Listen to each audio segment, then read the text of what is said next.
I find the Psalms really interesting and real life situations that David deals with. He's very honest. Sometimes there's sadness, sometimes difficulty, sometimes joy, quite a lot of joy, worship. It's a real life experience situation. Recently, I was drawn to a verse in Psalm 119, verse 4 and 5. You have laid down precepts that are to be obeyed fully. Oh, that my ways were steadfast in obeying your decrees. It sounds quite, well, not very cuddly and warm, really, but by the start of that. But that's only a first impression of it, really. I think it's more like our it's neat and tidy sometimes, but sometimes there will be a twig or a piece of grass grow through it that's out of place. And I think what David is talking about in this psalm, in this verse, is just to be watching for the little things, the things that would spoil what is otherwise good, finishing. It's a passage that's really pursuing us. It's a passage that's encouraging us to pursue righteousness or our sanctification. Talking of continuing to be of sanctified, not a major overhaul for us. Paul says much the same thing in Philippians 2:12. Continue to work out your own salvation with fear and trembling. That doesn't sound too warm and cuddly either, but that's the exhortation that Paul gives us. And it's a continuing process, like a number of our situations in life. It's a continuing, ongoing situation.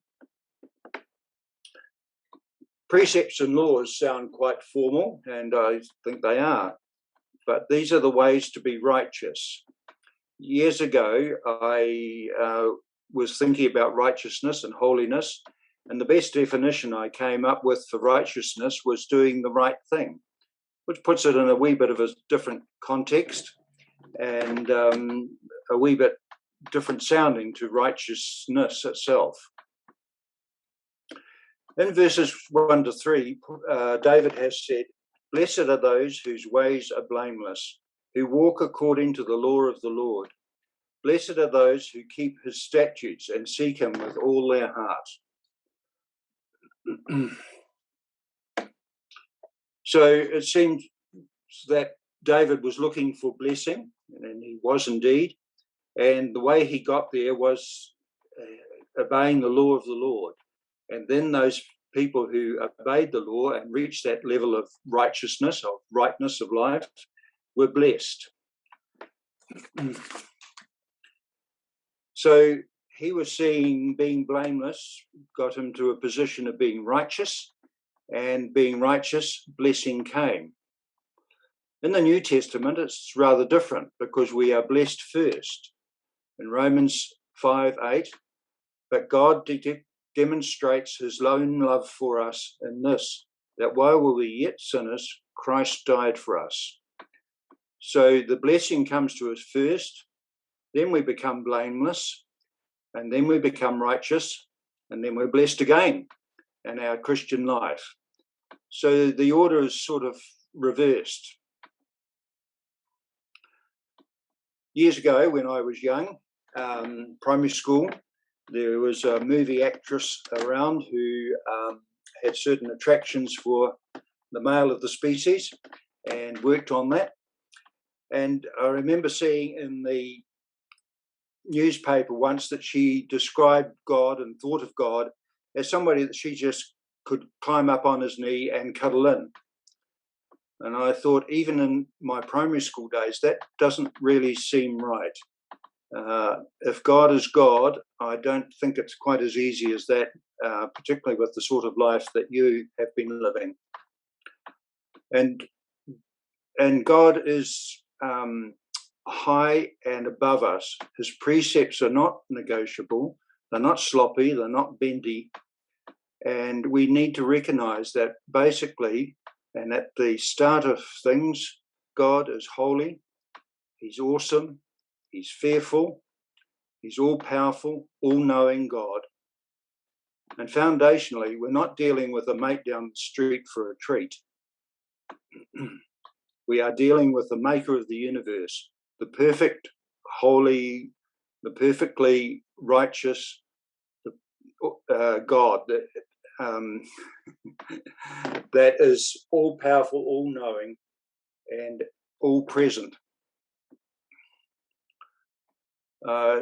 This is the foundation, and that actress was not in the right venue, really. And I had the experience when I had a holiday job with the city traffic engineer, and I got this job rather strangely and rather surprisingly. And one day he said to me, I want to meet with you at 8:30 in the morning. Now, I'd already worked out quite easily that he was, although friendly, he wasn't a man to be messed around with, and he expected things to be done fully and completely. But like David was saying, that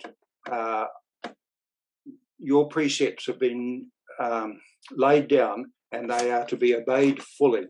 And he was that sort of man. I knew I needed to be on the job, and I made sure I left home 5 minutes early that day. I went into his office until 8:30 and he wasn't there. So I thought I better use my time well. I went back to my desk and came back a few minutes later. He was then at his desk. He started to remonstrate with me about being late, and I was managed to get a word in and say, well, I was actually here at 8:30 and you weren't, and I went back to my desk. I knew that I needed to fully obey what he had done, fully complete what he had asked. But there is an additional thing. Within our fear for God, we can have a cuddly, warm relationship. He is our friend. He is our brother. He is our shepherd. We have that firm, open, friendly relation that comes on the foundation of a righteous God, a strong relationship that acknowledges his greatness and his claims over our lives. There's an interesting situation with John Kennedy, JFK, who was president of the United States in the 60s, I think it was. And he had a young son, 2, 3, 4 years old when he was in office. And there's a lovely picture of him, or them, in the Oval Office, the center of power. And here was the President of the United States, the most powerful man in the world, with his young son playing at the desk where so many big decisions were made, where there was so much power available. Probably the alert button for the red call open line to Russia was there. The big red button for starting a nuclear attack was probably within arm's reach. And yet this powerful man that were making such big decisions was playing with his son in the chair. And it's rather like it is with us for God. He is powerful, he has power, but we are in a rather warm, cuddly relationship that we can climb up onto his knee, as it were. We can come into friendship with him and close relationship. And that's what we should be striving to do. You have laid down precepts that are to be obeyed fully.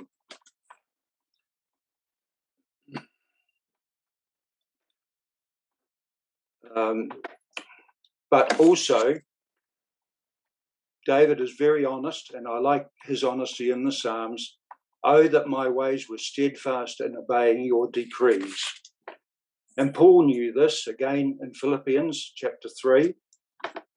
he says, not that I have obtained all this or have been already made perfect, but I press on to take hold of that for which Christ Jesus took hold of me.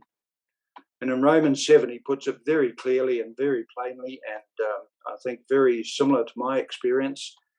In Romans 7, for what I do is not the good I want to do, nor the evil I do not want to do is the thing I keep on doing.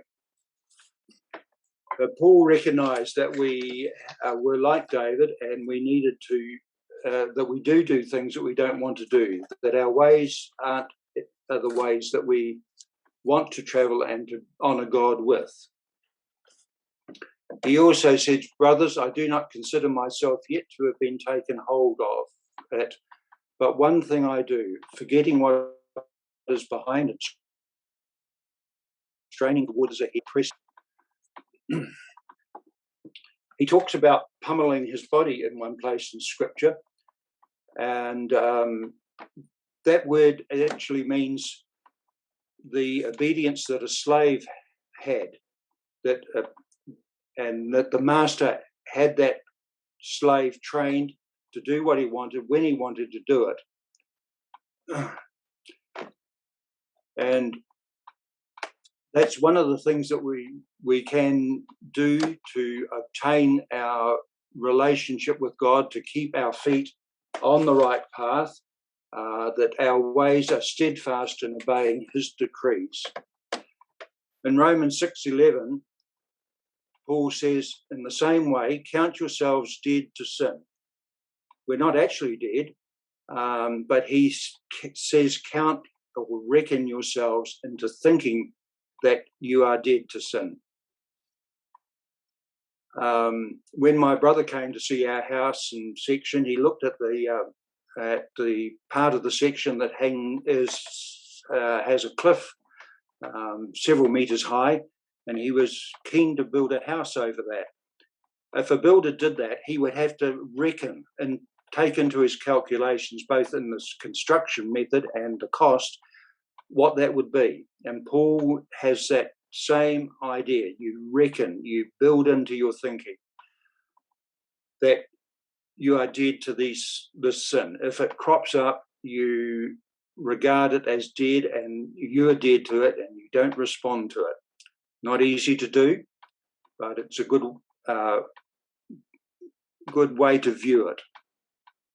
And then the verse about I pummel my body in 1 Corinthians 9:27. It's not about knocking about of a fight or a boxing session, but it's more about training hard, pushing ourselves. And as I said, it's like a slave. When the master called, the slave jumped. And it's like that in us. Our life needs to be in a way that when we command something, our body comes into line with that. We train ourselves. We have a great example in Lisa Carrington recently, that her body muscles were trained to near perfection, to do what she wanted when she wanted, to increase speed, to increase paddling rate. Her body was in subjection to her. That took a lot of sacrifice, huge amount of sacrifice, to be an Olympian. But that's the sort of concept that Paul was talking about. In Galatians 5:7, he says, who cut in on you and kept you from obeying the law? Sometimes when we're driving or riding a bike, somebody sneaks in front of us and very close. They cut in on us and stop us going where we want to go. We need to be aware of that and not be diverted by it.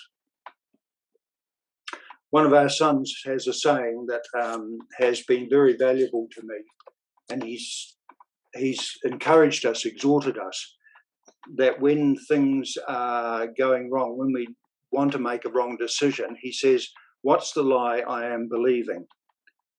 It doesn't sound very sensible or clear at first, but it's good. I encourage you to try it. If you want to do wrong, if you find yourself in that situation, what's the lie you're believing and that makes you want to do that?